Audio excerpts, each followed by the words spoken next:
saying, I am the Aleph and the Tav, the first and the last. Once again, same thing. As I was saying, we just saw, well, several times that it is Yahweh speaking, but the revelation was given to Yahushua and was sent through the Malach. So it is as the mind, the word, and the voice, which are as one, for they all agree in the same thing, the same teaching, in the fact that Yahweh is one, is set apart, and everything else. So we are seeing here that now, not only does Yahushua himself with that name in Revelation 22 says, I am the first and the last, not only Yahweh in Revelation 1:8 and in Isaiah says, I am the first and the last, but also Michael, the voice, the trumpet, is saying himself, I am the Aleph and the Tav, the first and the last. And that is why also I am is he who was, the Aleph is he who is, and the Tav is he who is to come. That's why when it says he who was, he who is, and he who is to come, there are three. But here it says, I am the first and the last. There are two. Because Yahweh, who is set apart, would manifest twice. He who was before creation, but in creation, he who is and he who would be. So it says, saying, I am the Aleph and the Tav, the first and the last. And what you see, write in a book and send it to the 7 congregations, which would mean write it in a book and send it to all the congregations of the world, which is why it's part of the scriptures, Bible.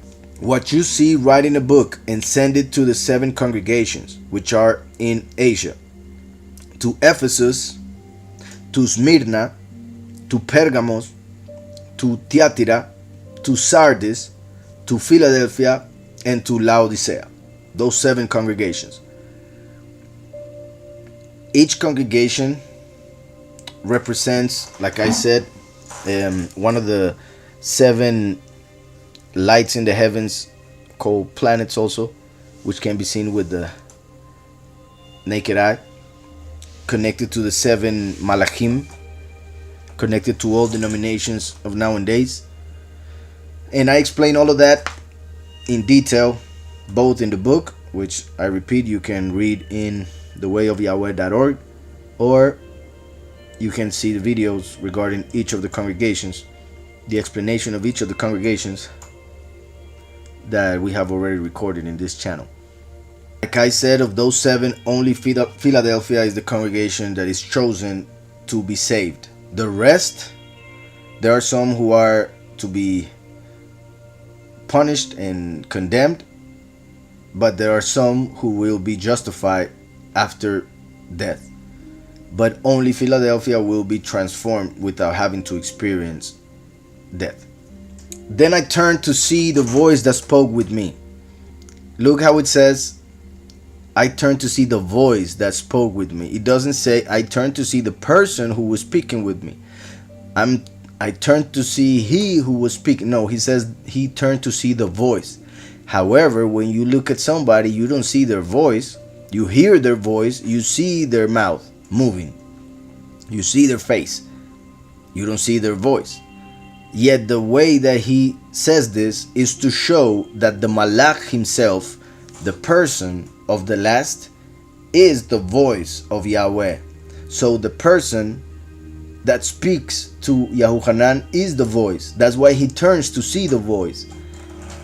And that is also found in a way, well, through the manifestation of Mashiach during the transfiguration. There is a representation of the second coming, but also in Deuteronomy 18:15, when Yahweh promises a prophet like Moshe, it says, verse 15, Yahweh your Elohim will raise up for you a prophet like me. That was Moshe speaking. So Moshe was speaking about Yahweh manifesting in the end times as a prophet who would have been represented by Moshe himself. And then also represented by Yahushua, son of Nun, known as Joshua. So Yahweh your Elohim will raise up for you a prophet like me from your midst, from your brethren.